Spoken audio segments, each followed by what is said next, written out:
Live NFL trivia every Wednesday night on Twitch at 9 p.m. Eastern. Come show off your football knowledge for a chance to win cash prizes. Check the link in the description to find out more. And now, on with our feature presentation. Kicking a field goal as it is already a pretty hard task. Getting a football through the uprights when you've got 11 defenders rushing you is no small feat, and the best of the best make it look easy. And that's under the ideal conditions. Now I want you to imagine that the winds are swirling. It is not a calm day, and you've got some pretty serious winds that, while not awful by any means, are significant enough to impact your kicking and are noticeable enough to take into consideration. Now imagine that it's so cold on this day that when wind chill is taken into account, it is below freezing temperatures, so kicking this football is almost like kicking a rock. Now imagine that you're dealing with a strained and hyperextended knee, which is so bad that you're noticeably hobbling around. And now, imagine that with all these elements in play, you not only play in the game, but you go 5 for 5 on field goals and have maybe the best game of your career. Something like this seems remarkable and borderline impossible. Everything about this situation should spell disaster, and not a career best day. Yet in 1990, that's exactly what happened. This is Kansas City Chiefs kicker Nick Lowery. In the 1990 regular season finale at Soldier Field, he did the impossible and went 5 for 5 despite awful weather conditions and despite a pretty nasty injury for a kicker to be dealing with, and it turned out to be maybe the best game of the kicker's storied NFL career. And this is the story behind that. Before I talk about the game in question, we need some context to understand just who Nick Lowery is, how good he was, how important this game was, and how bad all of the surrounding elements were, both from an injury perspective and a weather perspective. I think it's safe to say that even though Lowery is probably not going into the Hall of Fame anytime soon, he is one of the greatest kickers in the history of the sport. Any kicker that can last in this league for 18 seasons and put up the numbers and accolades that he did deserves to be remembered throughout the history of professional football, and Nick Lowery was truly one of the best to ever do it. After a failed stint with the New England Patriots in 1978 and a few tryouts with other teams that didn't go anywhere, he finally latched on to the Kansas City Chiefs in 1980, and the rest is history. Lowery had a reputation as being one of the most accurate kickers of all time. By the time the 1990 season ended, he converted on 78.9% of his field goals, which ranked first in NFL history. Not only was he the most accurate kicker ever at the time, but he was nearly 2 percentage points ahead of second place, who was Gary Anderson at 77.1%. As a side note, to learn more about the career of Gary Anderson, click the card in the upper right corner. From 1980 to 90, in those 11 seasons, he ranked inside the top 10 in the league in field goal percentage 9 times, ranked inside the top 5 of that category 6 times, and led the league in both 1985 and 1990. On top of that, he was named a Pro Bowler in 1981, a first-team All-Pro in 1985, and both a Pro Bowler and a first-team All-Pro in 1990. Again, you were not going to find too many kickers in football who were more accurate than Lowery was. Aside from his accuracy, Lowery had a cannon of a leg. On 4 separate occasions throughout the 1980s, he hit the longest field goal in the league, and hit multiple kicks from 58 yards out. This was at a time where kickers were not expected to hit past 50 yards. Lowery was booming some of these kicks. He had missed just 3 extra points throughout the 1980s, converting 99.1% of the time in this department. He was automatic from inside 30 yards during the decade by hitting on 96.7% of those kicks, and was hitting on 66% of his kicks from 40 plus yards, which was incredible for that era. The bad news for Lowery was that for most of the 1980s, the Chiefs were not a good team. If you want to learn more about one of those awful teams that he was on, click the card in the upper right corner. The good news, however, was that in 1990, the Chiefs would finally be a legitimate contender again.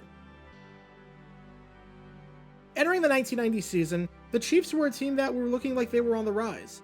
First-year head coach Marty Schottenheimer guided the team in 1989 to an 8-7-1 record, where after a slow start, they only lost 1 of their final 6 games, so they had some good momentum heading into 1990 and had something to build off of.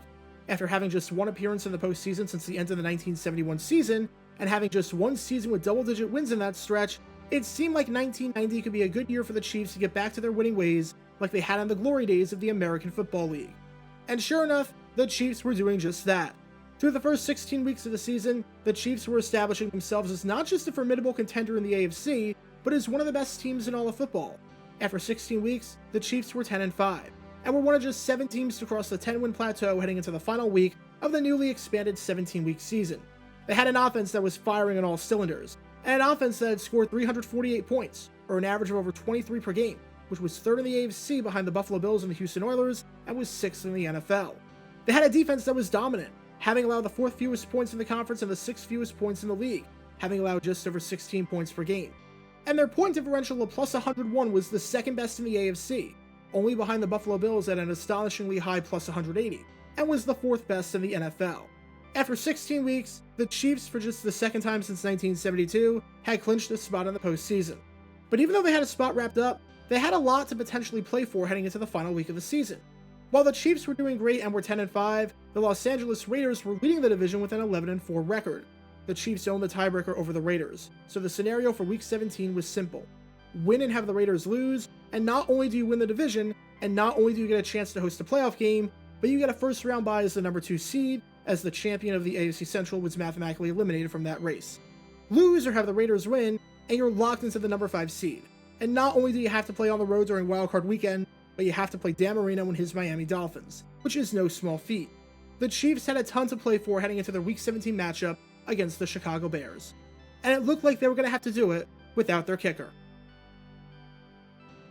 The good news for Nick Lowery in 1990, aside from the fact that he was on a good team, was that he was playing some of the best football of his career. He was fantastic in the 1980s, and was arguably the best kicker in the league during that decade, but he was showing no signs of slowing down heading into a brand new decade. By the time the season ended, he was named a Pro Bowler and a first-team All-Pro. Entering the final week, he hadn't missed a single extra point, and had gone 29 for 32 on field goals, hitting 90.6% of those kicks and leading the league in this category. And he was playing his best at the end of the season. He didn't miss a single kick throughout the months of November and December, and went 16 for 16 in that stretch. There were many reasons why the Chiefs were great in 1990, but having strong special teams play and having an incredibly reliable kicker like Nick Lowery was definitely one of those reasons. The bad news was that after their Week 16 game against the Chargers, he suffered an injury, straining and hyperextending his knee.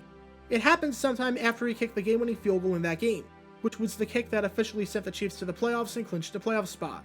While everyone else was celebrating Lowery hitting the game-winning 32-yard field goal in the fourth quarter, Lowery couldn't celebrate because he was banged up.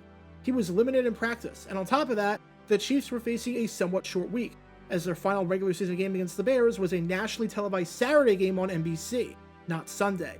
The Chiefs were confident enough to let him suit up and be their kicker for the game, but multiple reports indicated how badly he was hobbling around on the sidelines and during pregame warmups. With that, we head to Soldier Field. It's December 29, 1990. And the Kansas City Chiefs are traveling to Chicago to take on the Bears in a matchup between two teams that have officially clinched a spot in the postseason, but especially in the case of the Chiefs, still have something to play for. It was already going to be a tough day for the kickers, as Soldier Field isn't exactly the most friendly stadium in the world to kick at. In Chicago's 2 previous home games that month, there were 4 missed field goals, with each kicker missing 1. Now factor in 13-mile-per-hour winds, and factor in a wind chill that made it below freezing, and you were going to have an especially tough time. Now factor in a kicker that had a strained and hyperextended knee and was a hobbling mess, and I think most people would have been shocked if Lowery, as good as he was, hit any field goal at all. Turns out, he hit 5 of them. In the first quarter, Lowery hit a chip shot field goal from 19 yards out to give Kansas City the first points of the game, as the kick made it 3-0 in favor of the Chiefs. Later in the quarter, after the Bears tied it up at 3 apiece, Lowery was brought on again to try a field goal from 30 yards out. Sure enough, he hit that one, which gave the Chiefs the lead once again, as they led it 6-3, with Lowery being 2 for 2 so far on the day. Pretty good start, especially if he'd be able to keep it going. And he was. In the second quarter, Lowery was asked to try a 43-yard field goal, which he hit. Kansas City now led it 9-3, with Lowery going 3 for 3. But we can do better. We can do 4 for 4. And that's exactly what Lowery did. After the Bears took their first lead of the day, leading it by a score 10-9 after a 95-yard punt return by Johnny Bailey, the Chiefs were able to get themselves in position near the end of the half right before the halftime break to get a 32-yard field goal opportunity. Lowery hit that one. By the end of the first half, not only did the Chiefs lead it 12-10, but Lowery was perfect and was responsible for every single one of Kansas City's points. And in the fourth quarter, Lowery was called on for a 38-yard field goal, which once again, he hit. Nick Lowery, with the inconvenient weather and a pretty bad and noticeable injury, was 5 for 5 when called upon when it came to field goals. The Chiefs dominated this one and won it 21-10. While it may not seem like a dominant score, the Chiefs held the ball for over 41 minutes. They had 23 first downs compared to 6 for the Bears, they had 260 passing yards compared to 75 for the Bears, they had 383 total yards of offense compared to 176 for the Bears, they forced 3 turnovers, and they held Chicago to a completion percentage of 21.7%. It was a great performance by the Chiefs to close out a highly successful regular season and get them ready for the postseason. But the MVP of the game, with his incredible 5 for 5 performance on a hobbled body, was Nick Lowery. And after the game, all the talk was about the man of the hour himself, and how the heck he was able to pull that performance off.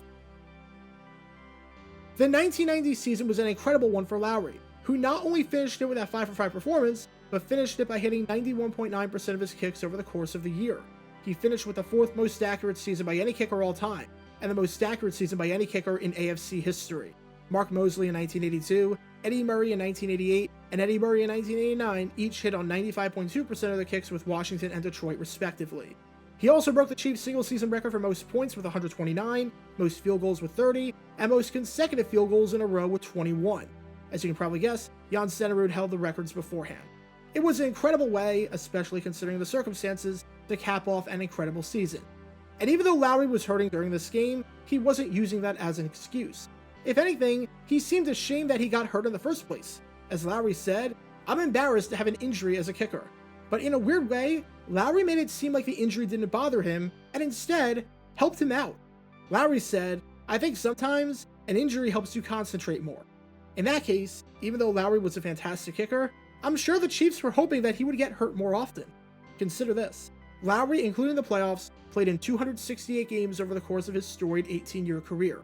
This game was the only time in those 268 games that he went 5-for-5 on field goal attempts on the road, and it tied a career high for field goals made in a game, which he did 3 other times.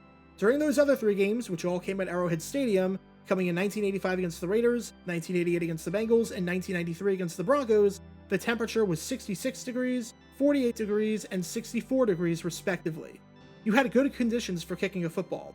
It wasn't below freezing with a wind chill in play where it was like kicking a rock.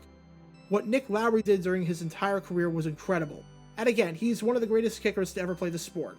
But it's crazy how arguably the best game of his career came under some of the most improbable circumstances, when he was nowhere close to 100%, and when it was a mystery as to whether or not he'd be even able to kick a football, let alone kick it well, and kick it 5 times with 100% accuracy. Even though the game turned out to be meaningless, thanks to the Raiders winning their Week 17 game and taking the AFC West, Lowery's efforts did not go unnoticed. Kicking a field goal is already hard enough. To do it in the freezing cold with a strained and hyperextended knee? That's what made Nick Lowery one of the greats and one of the legendary players in the history of the Chiefs franchise. Get your official Jaguar Gator 9 merchandise by going to jg9shop.com, and be sure to like this video, ring the notification bell, subscribe down below if you haven't already, as it helps the channel out a lot, and be sure to check out Twitch every Wednesday night at 9 p.m. Eastern for your chance to play NFL Trivia and win cash prizes, link in the description below. If you want to see videos like this condensed down to 60 seconds, then follow me on TikTok at JaguarGator9, and subscribe to 60-Second NFL History on YouTube. To see highlight videos of players throughout the history of the NFL, subscribe to JG9 Highlights. Also, special thanks to all of our Patreon supporters for helping out the channel. Your support is greatly appreciated. See how you can become a patron and request future video topics in the description below.